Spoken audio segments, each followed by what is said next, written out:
In a world where strange illnesses suddenly show up in children, diseases which never existed now top the chart. Neurovirus. He has ADHD. Kawasaki disease, pediatric multi-system inflammatory syndrome. Tonight here, we hear from the family of an 8-year-old boy who went into cardiac arrest. Some new findings on autism. Many have been deceived into believing that the causes are unknown. We don't know what causes autism. I mean, that's fair to say. We're not sure as a scientific community what causes autism. But a closer look at the products and operations of the pharmaceutical industry reveals overwhelming evidence in response to a profoundly pertinent question. Why do children get sick?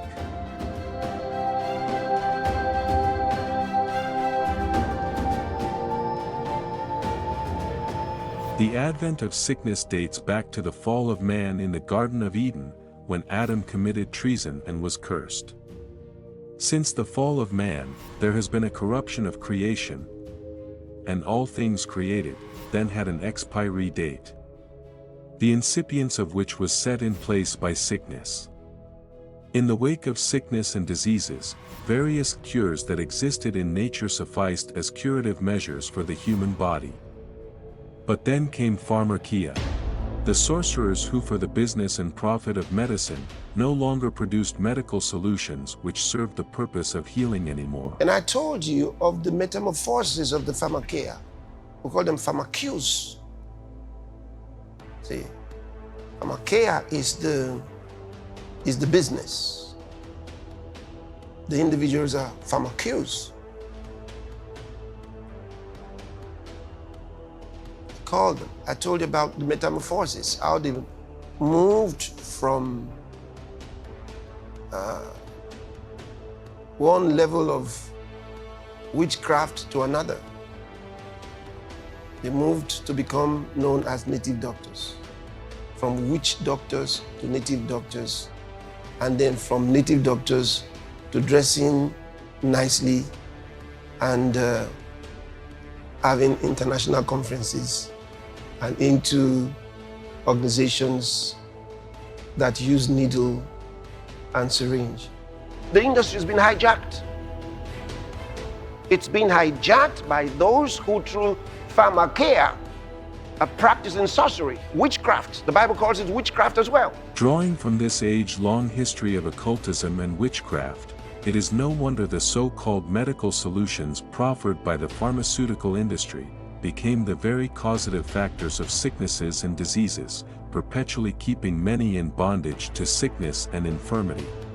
Many drugs are now being found to cause devastating damage to human tissues. New research shows that overuse of antibiotics may actually be damaging to your body. Here with more, CBS News medical contributor Dr. Holly Phillips. Good morning to you. Good morning. So what did we learn in this study? Well, we've long known that antibiotics can cause side effects. This study looked at exactly how, on a very cellular level. So they took human cells and they put them in a petri dish. And essentially the researchers added 3 different antibiotics. After a period of just 6 hours, they found what's called oxidative stress. That is damage to the cell's DNA, proteins, and lipids. So we're starting to understand a little bit more that the antibiotics themselves can really damage our cells' DNA. And let's start with Big Pharma. Now, the pharmaceutical industry, we know, makes money off of sickness and disease. If you're not suffering from a degenerative health condition, then they're not making money. So it's in their interest to make sure that you stay sick. But they don't exactly want to kill you because then they'd lose a customer. So what they really want to do is put you in a situation where you're not quite dead, but not quite healthy and alive. You're somewhere in between. If grown adults would be negatively affected by these pharmaceutical products, think what would happen to innocent children. In the long run, these young ones have also been at the receiving end of this demonic work of darkness.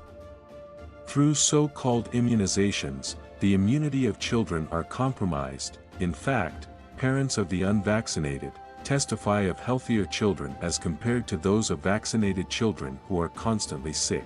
Doing this for 15 years now, I'll share with you that the vaccinated kids are the sickest. The partially vaccinated kids are not as sick. then the unvaccinated kids are the healthiest. I don't worry about measles. I don't worry about polio. I don't worry about these things with her because she has a strong immune system. I worry about it with my son, who is fully vaccinated, because he would not be able to survive any of that, even though he was vaccinated for it. People that I know that do vaccinate, I know their kids have seems to me, more health problems. I mean, my kids don't really have any, definitely no chronic health problems. They've never been on pharmaceuticals. They've never needed, they've gone to the doctor for broken bones, which is why it's one thing I like doctors for. 10 grandchildren, 4 great-grandchildren, 5th one on the way who will not be vaccinated either. They're all extremely healthy. The only time he's gone to doctor for checkups is because he's asked to go and wanted to see what it was like to go to the doctor's office. You wanted to go to see a doctor? Okay, yeah, right. Because Keenan has to go so often, and so he wanted to see what it was like to go. You have no vaccine at all? Never. I'm in my 60s. I've never been vaccinated for anything. Anything at all? No, and then I had 2 kids that are now 28 and 30, and they were never vaccinated. Do your unvaccinated children have or the injuries that we see so commonly in the vaccinated? Do they have the ear infections and the antibiotics and the eczema, asthma, allergies? No. Nothing? No. The truth is, many have been deceived for ages about the pharmaceutical industry, just like the Bible said the nations would, and as such, have built faith in their deceptive so-called medical solutions. When are you going to know that there is a deception going on? The Bible already showed you. And it told you that nations were deceived by pharmakeia. And that is pharmacy. The production and administering of drugs. That's what it means. That's what the Bible says. And we didn't write it. It was prophetic, given to us in the book of Revelation. Working through unwittingly ignorant professionals, this deception is perpetrated. Sadly, millions of children and young people have been grossly affected by the sorcerous schemes of the pharmaceutical industry. Drugs medicate the mind and facilitate mind control. The Nazis followed a similar strategy for controlling the people. The totalitarian dictator knows that drugs can be his helpers. It was Hitler's intention in his so-called biological warfare to weaken and subdue the countries that surrounded the Third Reich and to break their backbones for good. Hunger and addiction were among his most valuable tools. Alluding to this historical evidence, it is safe to say that there is a willful wanton attack on the minds of many by the elite of this world, who, like Hitler, would rather turn the world into a dictatorial terrain and have all men at their whims and caprices. But while they attack the world of adults in several ways, it matters that many become vigilant to an even sinister attack being meted out on the minds of children and teenagers. A more prevalent anomaly in recent times has been the aggressive push for so-called medical care for mental illnesses.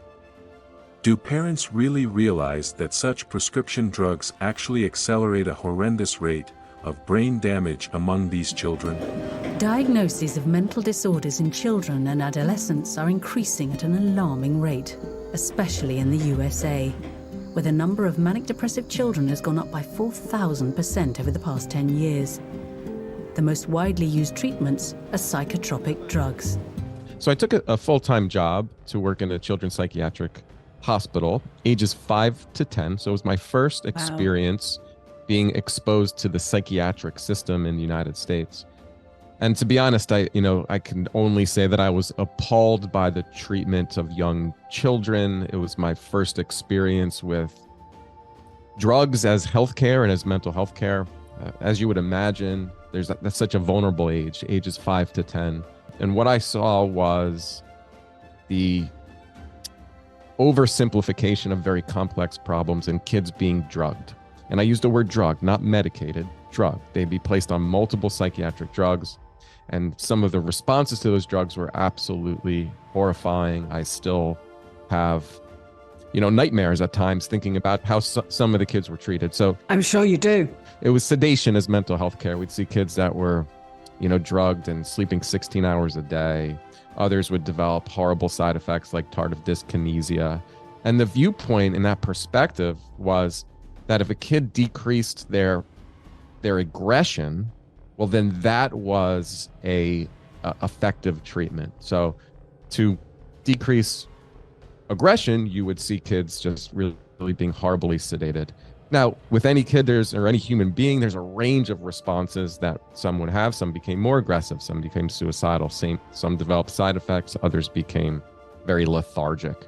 He has ADHD, and the fix is to put him on powerful amphetamines that are illegal in other countries. Adderall's amphetamine and dextroamphetamine. So basically amphetamine and more amphetamine, right? More bioavailable amphetamine. So we're basically feeding our kids the things that are the most illegal, most addictive, and most damaging to the brain. That's part one. Part two is the neurotransmitter imbalances this creates monsters out of our children. They're now completely neutral, and it basically removes their emotional connection. And if nothing else, it removes the love and tenderness that our kids can have. Plus their motivation is then connected directly to this amphetamine. It's damaging nerve cells. Their brains get poisoned, they get diabetes, they get heart disease, they get neurological disorders. I wish you were exaggerating. These kids who start with ADHD, we got studies from the 70s where we follow these people into their 40s and 50s. They become career mental patients, and they have more criminality, they have more of everything bad, more obesity. And the reason isn't even anymore the ADHD diagnosis, because now they're bipolar or schizophrenic or psychotic or some other trash can diagnosis by my colleagues. What it is they lose their sense of personal control over their lives. They now think that tinkering with drugs is the answer. So they also use a lot more street drugs. We ruin lives by telling kids they can't control themselves and you need the drugs. And they are the easiest kids to help if you have reasonable parents. ADD refers to attention deficit disorder, while ADHD refers to attention deficit hyperactivity disorder, a complete misconstrual and over-exaggeration of simple behavioral traits of little children and young people who are simply energetic. More often than not, the diagnosis of these conditions have proven to be the entry strategy deployed by the pharmaceutical industry working through psychiatrists for the administering of utterly unnecessary and severely harmful psychotic medication. When these children get diagnosed with these conditions and are placed on these heavy psychotic drugs, the inevitable results are a downward spiral in their health and a perpetual dependence on these pharmaceutical drugs for life. It's a story we've been following for almost 20 years. And right now, the debate over drugs and young children is hotter than ever. Not heroin or cannabis, but prescription drugs, the kind used to control troubled youngsters with problems like ADHD. They say that you're impulsive, which means that you do things often without thinking. Yep, very often. Very often. Child to teenager to adult, Lathe Day has been part of an enormous social experiment. Out of control children who were about to be pacified by pills. Back then it was controversial giving a child even one tablet a day, and it was thought by their teens they'd be off the drugs. Well, Lathe is now 22 and still taking them. The Ritalin generation is growing up, but not out of the habit. This is what they're pumping into kids in order to treat ADD or ADHD. They know that if they can get your kid on these drugs at a young age, they're more likely to get dependent on them, of course. And the earlier they can do it, the more likely that they'll eventually need a higher dose. That means more money for Big Pharma, of course. Why is it that parents continue to do this? Well, I think it's kind of forced on them to a certain extent. One is they're not informed, and they think that the only alternative is when the school counselor calls and says, your child has too much energy. Your child is quote unquote disruptive because they're asking too many questions. They're questioning authority. They're